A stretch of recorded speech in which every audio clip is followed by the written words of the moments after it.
आज का जो सबसे पहली टर्म है हमारे पास हाइपोथेसिस, ये हमने रिसर्च को जब देखा था, रिसर्च की टर्म्स को देखा था, उस वक्त भी हमने हाइपोथेसिस को पढ़ा है, उसकी टाइप्स भी पढ़ी हैं, विद एग्जांपल्स पढ़ी हैं बड़ी डिटेल में। एक दफा फिर से देख लेते हैं। अ स्टेटमेंट और perception prediction about the relationship between variables that is tested through research. ये एक टेंटेटिव स्टेटमेंट होती है, एक प्रिडिक्टेड स्टेटमेंट होती है, जिसको हम बाद में टेस्ट करते हैं डिफरेंट एक्सपेरिमेंट्स के थ्रू, रिसर्च के थ्रू, कि वो सही है या गलत है। ठीक है जी। किसी भी पॉपुलेशन पर, यानी कि किसी भी तरह का हो सकता है वो स्टेटमेंट, जिसको हाइपोथेसिस बोला जाता है। For example, people who are exposed to violent games are more likely to exhibit aggressive behavior। ये हमारे पास एक हमने स्टेटमेंट बना ली, प्रिडिक्टेड स्टेटमेंट है कि जो लोग वीडियो गेम्स ज्यादा खेलते हैं वो अग्रेसिव बिहेवियर शो करते हैं अपनी डेली लाइफ में। ये हमारे पास एक हाइपोथेसिस है। हम इसको अब क्या कर सकते हैं, आगे जो मजीद फर्दर टेस्ट करके, एक्सपेरिमेंट करके, रिसर्च करके, इसको फिर इसका रिजल्ट निकालेंगे, देखेंगे कि वाकई ऐसा है या नहीं है। उसके बाद हमारे पास है नल हाइपोथेसिस।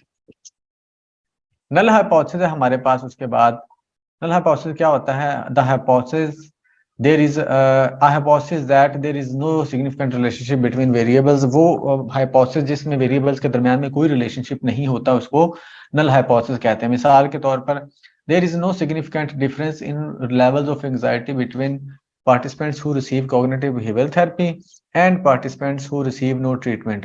अब वो कहते हैं कि कोई डिफरेंस नहीं होता एंग्जाइटी लेवल में उन लोगों के जो थेरेपी लेते हैं और जो ट्रीटमेंट नहीं लेते।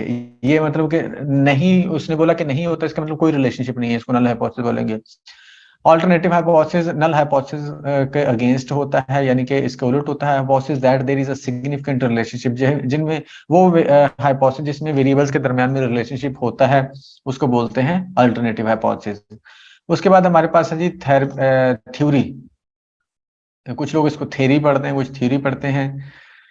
थ्योरी क्या होता है? Theory is a framework that is used to organise and explain observation and phenomena in a systematic and coherent वे।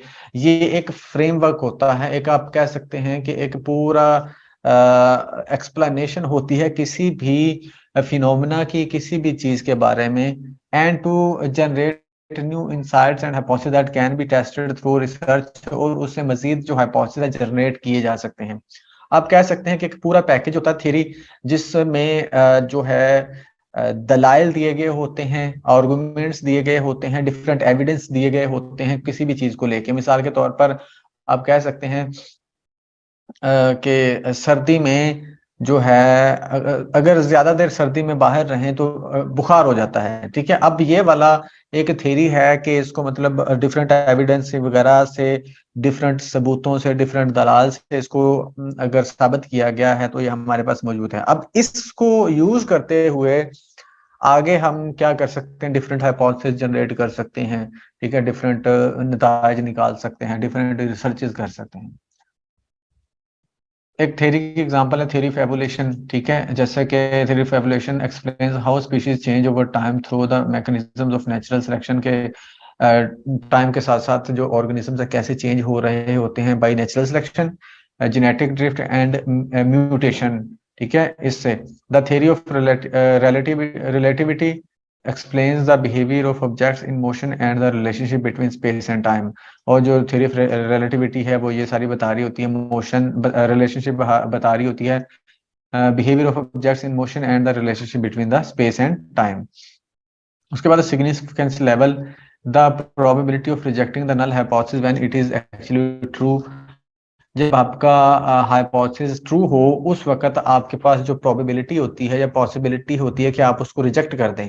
ठीक है, नल हाइपोथेसिस जिसमें हम कहते हैं कि कोई भी रिलेशनशिप नहीं होता, उसको आप उस वक्त रिजेक्ट करने का आपके पास जो चांस होता है ना, या आपके पास जो कह सकते हैं अपॉर्चुनिटी होती है उसको रिजेक्ट करने की, या प्रोबेबिलिटी होती है, चांस होता है, पॉसिबिलिटी होती है, वो उसको बोलते हैं सिग्निफिकेंस लेवल। ये आमतौर पर 5% लिया जाता है। ठीक है, या 0.05% इसको कहते हैं। अच्छा, उसके बाद 0.01 या 0.10 भी लिया जाता है। ठीक है, अच्छा, उसके बाद है type one error. Type one error rejecting the null hypothesis when it is actually true. जब आपका हाइपोथेसिस ट्रू है उस वक्त आप रिजेक्ट कर रहे हो हाइपोथेसिस को, उसको बोलते हैं टाइप वन एरर। इसको फॉल्स पॉजिटिव भी कहते हैं। Failing to reject the null hypothesis when it is actually false. जब आपका हाइपोथेसिस फॉल्स है लेकिन आप उसको रिजेक्ट नहीं कर सकते, ठीक है, उसको बोलते हैं type two error. False negative भी इसको कहते हैं। Confidence interval a range of values that is likely to contain the true population parameter with a certain level of confidence। आपके पास एक खास कॉन्फिडेंस होता है कि किसी पर्टिकुलर रिसर्च के अंदर रिजल्ट्स क्या निकलेंगे। किसी पर्टिकुलर रिसर्च के अंदर जो आपको पता है कि रिजल्ट्स कितने क्या निकलेगा, आपको अगर वो पता है तो उसको बोलते हैं कॉन्फिडेंस इंटरवल। ठीक है, आपको अंदाजा, मिसाल के तौर पर अगर मैं बोलूं कि पाकिस्तान के अंदर 5.5 फुट के करीब कितनी आबादी है, तो आपको पता होगा कि हमारा जो एवरेज जो हाइट है वो इतनी ही होती है, 5.5 के आसपास। तो वो आपको पता होगा 80-90% लोग 5.5 वाले आपको मिलेंगे। तो ये आपका कॉन्फिडेंस लेवल है, 90%, 95%। अच्छा, P value the probability of obtaining a result as extreme or more extreme than the observed results assuming the null hypothesis is true। P value आपकी वो वैल्यू होती है जिसकी बेस पर आपने नल हाइपोथेसिस को ट्रू कहना होता है, या यानी कि ये वो वैल्यू होती है जिसकी बेस पे आपने हाइपोथेसिस को एक्सेप्ट या रिजेक्ट करना होता है, और ये बाद में आपको मिलती है कैलकुलेट करने से। Correlation the degree to which two variables are related. दो वेरिएबल्स किस तरह से रिलेट कर रहे हैं, उनके दरमियान रिलेशनशिप क्या है, उसको बोलते हैं कोरिलेशन। कोरिलेशन को फाइंड करते हैं, इसकी जो आप वैल्यू आपके पास आती है -1 टू +1 के दरमियान में आती है। टाइप्स ऑफ कोरिलेशन, तीन तरह के कोरिलेशन होते हैं। पॉजिटिव कोरिलेशन, अगर एक वेरिएबल बढ़ रहा है तो दूसरा भी बढ़े, एक वेरिएबल कम हो रहा है दूसरा भी कम हो, यानी कि डायरेक्शन एक ही हो, वैल्यूज के बढ़ने या मतलब कि वैल्यूज की जो डायरेक्शन एक ही हो, या तो दोनों बढ़ रही हो या दोनों कम हो। ठीक है, दोनों मतलब कि जो वेरिएबल्स हैं उनकी मिकदारें या तो कम हो रही हो या बढ़ रही हो सबकी, तो हम उसको बोलेंगे पॉजिटिव कोरिलेशन। नेगेटिव कोरिलेशन, एक वेरिएबल बढ़ रहा है दूसरा कम हो रहा है, यानी कि अगेंस्ट जा रहे हैं, तो उसको बोलते हैं नेगेटिव कोरिलेशन। उसके बाद नो कोरिलेशन, अगर कोई भी रिलेशनशिप मौजूद ना हो वेरिएबल्स के दरमियान, तो उसको बोलते हैं नो कोरिलेशन। अच्छा, उसके बाद how to understand correlation. Correlation को समझने का क्या तरीका है, डिफरेंट तरीकों से इसको समझा जाता है। स्कैटर प्लॉट के थ्रू, कोरिलेशन कोएफिशिएंट के थ्रू, हाइपोथेसिस टेस्टिंग के थ्रू, रिग्रेशन एनालिसिस के थ्रू। ठीक है जी। स्कैटर प्लॉट क्या होता है? One of the simplest ways to understand correlation is to plot the data on a scatter plot. A scatter plot is a graph that displays the relationship between two variable. दो variables के दरमियान में जो relationship को show करता है उसको बोलते हैं स्कैटर प्लॉट। ग्राफ ही होता है। Correlation coefficient, the coefficient is a statistical measure that quantifies the strength and direction of the relationship between two variables। ये आपको एक वैल्यू या रिजल्ट मिलता है जब आप कोरिलेशन कोएफिशिएंट को कैलकुलेट कर रहे होते हैं, तो वो बता रहा होता है कोएफिशिएंट के मतलब के रिलेशनशिप कैसा है, कोरिलेशन कितना है, कम है, ज्यादा, पॉजिटिव है, नेगेटिव है। ठीक है, ये इसकी जो वैल्यू आती है आपके पास -1 टू +1 के दरमियान में आती है। जीरो इंडिकेट करता है नो कोरिलेशन, माइनस में होगी वैल्यू तो नेगेटिव कोरिलेशन, प्लस में होगी तो पॉजिटिव कोरिलेशन। हाइपोथेसिस टेस्टिंग क्या होता है? Hypothesis testing is a statistical technique used to determine if there is a significant correlation between two variables. दो वेरिएबल्स के दरमियान रिलेशनशिप है। This involve setting up a null hypothesis and alternative, यानी कि इसमें दो हाइपोथेसिस होते हैं उनमें से, and testing the data to see if there is enough evidence to reject the null hypothesis. और ये मतलब कि उसको कैलकुलेट किया जाता है, टेस्ट किया जाता है कि हम नल हाइपोथेसिस को रिजेक्ट कर सकते हैं या नहीं। रिग्रेशन एनालिसिस क्या होता है? Regression analysis a statistical technique used to model the relationship between two और मोर वेरिएबल्स। मतलब कि टेक्निक है जिसमें एक मॉडल, रिलेशनशिप मॉडल बनाया जाता है दो या दो से ज्यादा वेरिएबल के दरमियान में। This involves fitting a regression line to the data and calculating the correlation coefficient. Regression line बनाई जाती है, ठीक है, और देखा जाता है कि रिलेशनशिप बन रहा है या नहीं। Regression analysis can be used to predict the value of one variable based on the value of the another variable.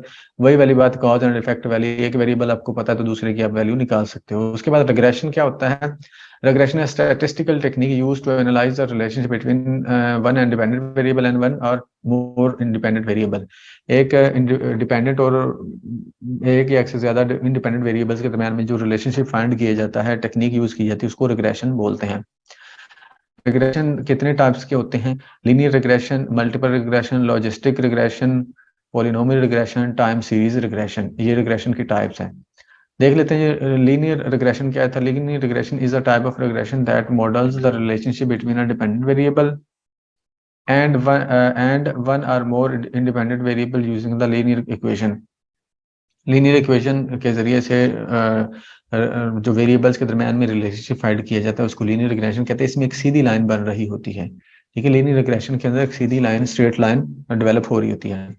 Multiple regression is a type of regression that models the relationship between a dependent variable and two और more independent variable. Now, this type of regression is used when there are multiple predictors that may influence the dependent variable।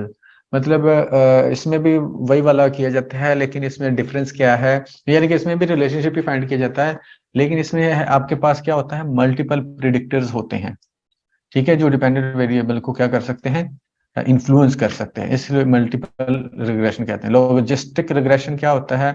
Is a type of regression used when the dependent variable is binary, यानी कि has two possible values such as yes और no, जिसमें मतलब दो values आपके पास आ सकती हैं, yes और no. This type of regression models the probability of the dependent variable taking on one of the two possible values as a function of the independent variable, यानी कि इन दोनों वैल्यूज में से एक हमने सेलेक्ट करनी होती है इंडिपेंडेंट वेरिएबल के फंक्शन के तौर पर।